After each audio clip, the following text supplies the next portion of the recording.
Let's talk about pricing your artwork to sell and the best way to price your artwork. So have you heard of the square inch method of art pricing, or its cousin, the hybrid method of art pricing? So welcome to the Artist Life podcast. It's Dena Tollefson. I'm so excited that you're here today. If you are new to my channel, welcome. And if you've come back again, welcome back. Today is going to be a great one. In this video, I'm going to give you all the information that you need in order to price your artwork using either the square inch pricing method or the hybrid model pricing of artwork. So in today's video, I'm going to give you all the information that you need to use these two fantastic pricing models and make more sales and make consistent sales in your art career. So I have some canvases here for examples that we're going to use today, pricing examples. Here's just a 12 by 16 canvas. Got a tiny little dinky 4 by 4 canvas. Some 6 by 8s that have already been painted on. I've got let's see what we have here. What's this size? 18 by 24 size of canvas. But we'll talk about how to price your canvases. But we'll talk about how to price your artwork.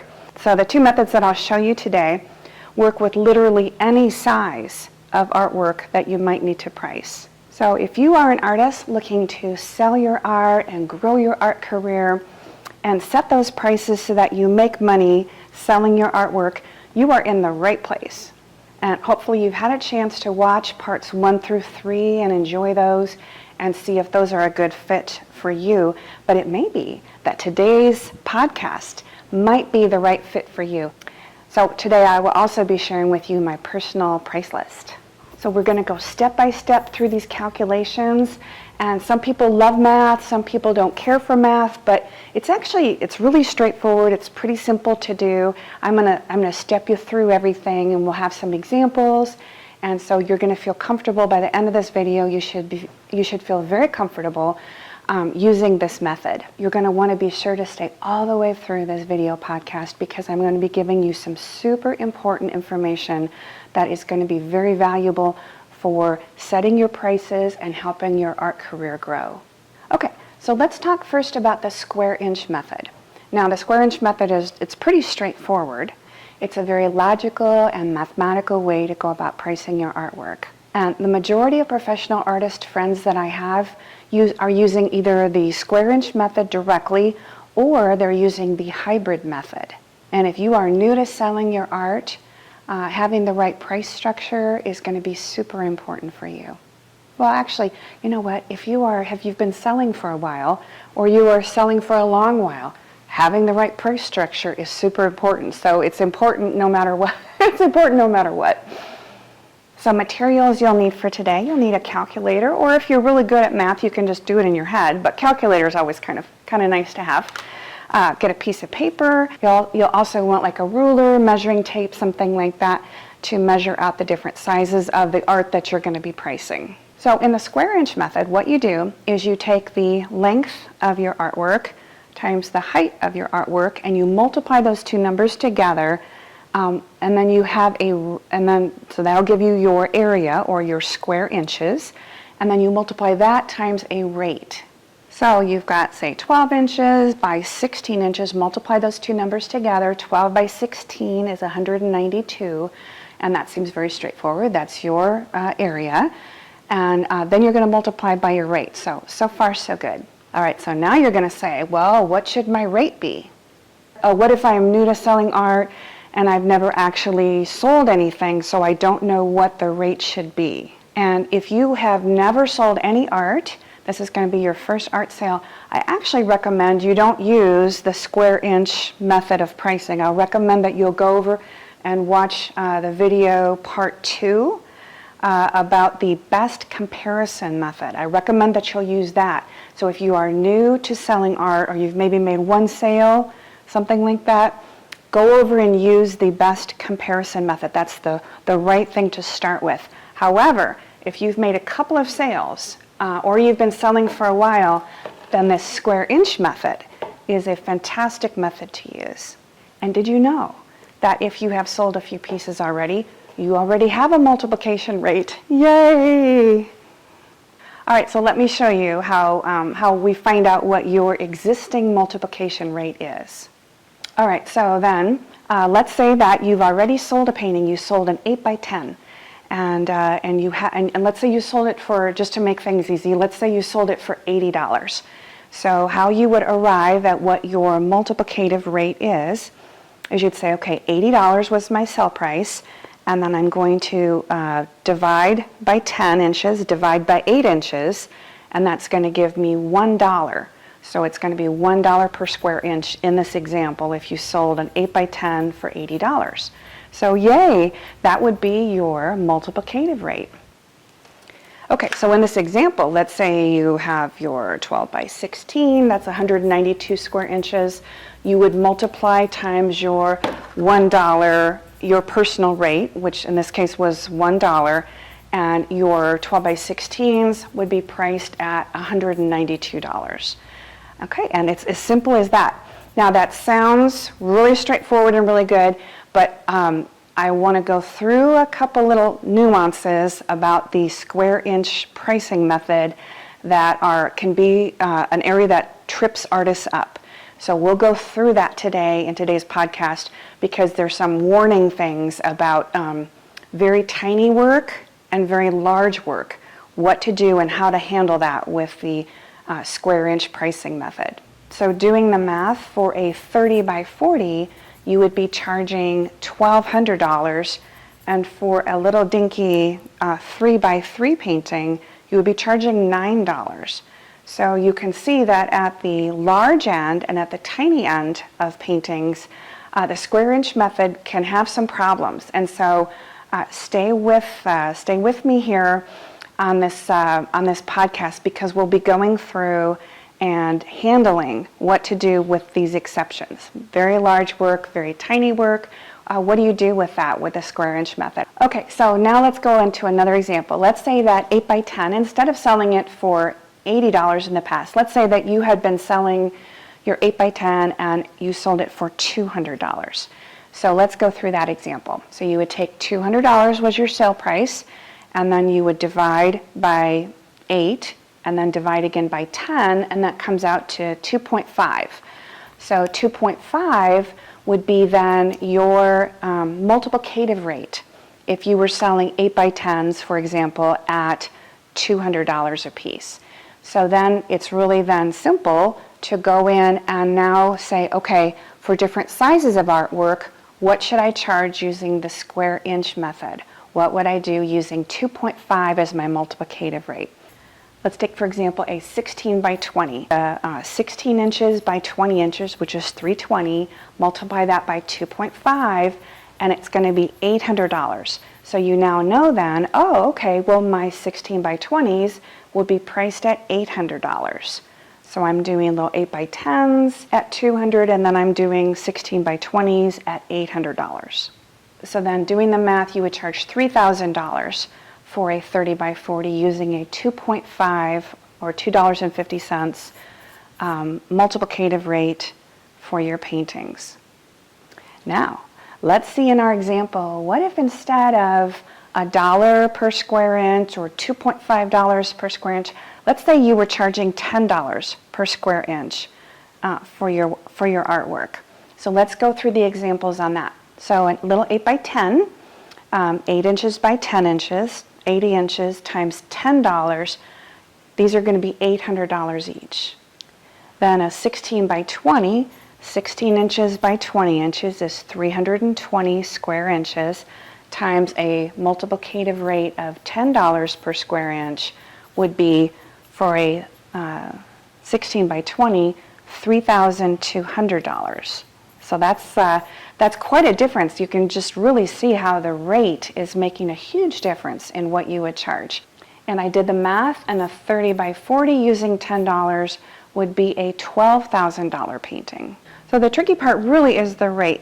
What rate do you want to charge that you're going to multiply your dimensions by to come up with your final retail price? And that is probably the most important part of this entire model, is getting that number right. So you get it right, you're in great shape. Ooh. Get it right and you are in great shape. The problem, though, is if you use too large of a number, then your prices will be too high. If you use too small of a number, your prices are going to be way too low. Now, between too high and too low, and just right, the way to go would be rather price too low than price too high. And the reason for that is you never want to raise and then lower your prices. That's kind of the death knell to an artist. You never want to do that, because once you have a price established, you don't want to be lowering those prices, because people who have bought from you at those higher prices, if they go back and they see later that the price is down for that same size of artwork, they're going to be upset because they've overpaid. Whereas if you price too low and then slowly over time you're raising up your prices, people will be watching and seeing what your new prices are, and they're going to be super pleased that they bought at a lower price and their artwork is now more valuable. So the key is, slow and steady wins the race. There's also a super important tip, is whatever you do, don't ever charge what you think an art collector or what you think someone can afford to pay for your artwork. Nobody ever wants to overpay. That's another death knell of your art career. You don't want to be doing that, because even if someone's got a lot of money, they don't want to overpay. If someone doesn't have a lot of money, they don't want to overpay. No one wants to pay more than what the artwork is worth. So again, if you haven't made sales yet, don't worry about it. Sales will be coming for you. You just need to work first with the best comparison method, and then switch over, to this, what we're doing here today, and your pricing will be set in a good way for a long term for your career. The key is consistency. So start with lower prices, raise them slowly over time. This is key to growing your art career. Use your established rate for any sales that you have already made, and then move from there. Now, you might be wondering, what do I do if I go through the calculations and I look at some previous art that I've sold and I find that I have different rates, different multiplicative rates? I've got one multiplicative rate for, a 6x8, and I've got another one for 18x24, and I've got another one for, what is this guy here? This one, 36x36. I've got another rate for 36x36. What do I do about that? Well, that is the perfect segue to talking about the hybrid method. So let's talk about the square inch pricing method and its limitations and flaws, and why the hybrid method may be the one for you. So I'll say that what makes the square inch method so straightforward and simple to use, just very simple math, it's like 3 numbers multiplied together, that also reveals its limitations. So you might realize that the square inch method does not account for how much time it took you to make the art, doesn't account for the materials that you're using to make the art, and doesn't also account for, you might make one piece of art that is way more difficult than another piece of art to make. The square inch method doesn't account for any special materials. It doesn't account for, like, for example, this giantly large canvas. Those giantly large canvases have to be brought in via truck in a big container, and they're a lot more expensive to purchase than buying, for example, these smaller canvases, which you can get easily. So the second limitation of the square inch method is you might have found that in previous sales you may have made, you've got different multiplicative rates for different sizes. And if that's true of you, you're going to find that likely the hybrid method is a better method, better way to go. And then the third limitation of the square inch method is when you go through and you look at the prices and you do all the math and you say, okay, if you're going to be doing a lot of artwork that's all pretty similarly priced, that's not a concern. But if you're like me and you do everything from, tiny little work. So here's an example, a little 5x7. The smallest I make is 4x6. And the largest I make, I've made a 10-foot long painting by 4 foot tall. So I have a really wide range of things that I'll make. And so the square inch method what happens is for medium-sized work and work that's all pretty close in size, it works really well and the pricing is consistent. But what happens is when you're doing very tiny little work, like a little 3x3 or something like that, you have to still do like a composition, you've got to do the colors on it, you have to document it, photograph it, paint the edges, do all of that, and then name it and do everything and ship it. The thing with it though, and same thing with large paintings, is that the small paintings are going to end up being underpriced for the amount of effort you're putting in relative to your medium-sized work. And the converse is true when you get to very large work. So very large work, you have economies of scale in that you've already got you have to do a composition either way. You're using maybe larger brush strokes, just maybe the similar number of brush strokes, but maybe the tools are larger, that kind of thing. And so when you're doing really large work, you'll find that the price then starts growing, really large very fast, and it doesn't necessarily relate to how much work you're putting into it and that type of thing. So at the small end, it's underpricing you, and at the top end of sizes, it's overpricing you. So that's where the hybrid method comes into play. So I am a full-time professional artist, and I use the hybrid method for my art pricing. And I'll say that the majority of art friends that I have, also professional artists and non-professional artists, the majority of art friends that I have use either the square inch method or the hybrid method in some form for pricing their work, whether they're selling online, they're selling through their own website, they're selling directly, or they're doing, as I do, selling through galleries. So the big question, what is the hybrid method of art pricing? So the hybrid model of art pricing starts out with the square inch method. So you're still going to be looking at your artwork from a square inch, so the length times the width. You're going to still be going based on size, but what you do is you'll use one multiplicative rate for the sweet spot in your artwork. In other words, artwork that's easy to produce, that's a good size for you, based on, like, for example, your arm, how far your arm can reach, or if you've got a certain easel size, or you're working on a table, what fits nicely on your table, what fits nicely on your easel. If you have a standing easel, a studio easel, what fits nicely on that easel, that kind of thing. So based on that, that's your sweet spot. Then you're going to charge more for work that is tiny, and you're going to charge less for work that is giantly large. So I'm going to share with you my personal price list. So my personal sweet spot here is paintings that are in this range. They're bigger than 9x12, but like 16x20, that's a good size for me. But all the way up to, say, 22x28 is a nice size for me personally working. And for those, I'm charging $6 per square inch. Then for smaller work, I'm increasing the price. And for the tiniest painting, I'm charging $18.30 per square inch, because it's just 24 square inches. And then on these 9x12s, it's $7 a square inch, roughly $13 a square inch for roughly $13 a square inch for 5x7s.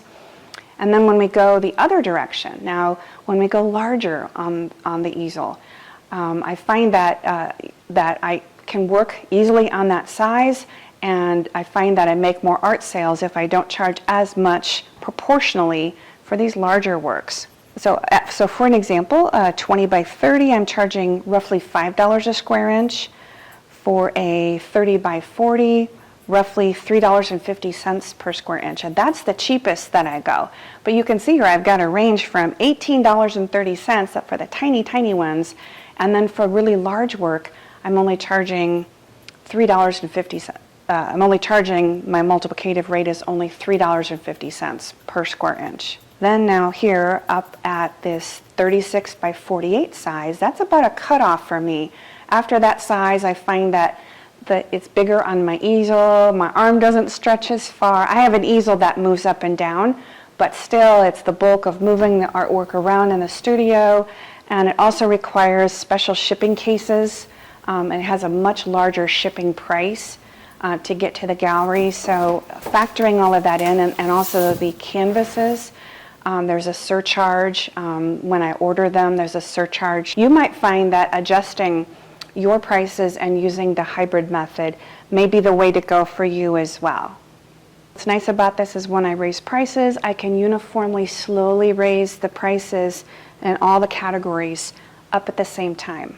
And what's also super nice about the hybrid method is that, like when you're doing these like really large works over here, these giantly large canvases, you can adjust your prices so that you don't, or what I would say, overcharge for doing, really large work.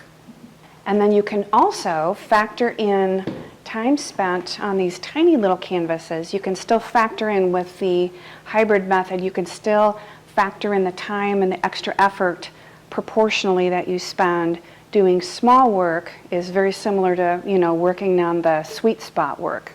And this is going to be how you might want to adjust your prices. This is going to be very individual to you as the artist and your circumstances and what you'd like to do. So I hope that this hybrid method and the square inch method have been super helpful for you. And if you haven't already, be sure to subscribe. I've got a video up here for you to watch next. So come on back and see me again here in the studio on another video podcast. I'm going to be doing an upcoming session here on how to make art commissions work for you. So great information that you're not going to want to miss. So until next time, it's Dena Tollefson. All my best to you. Bye-bye.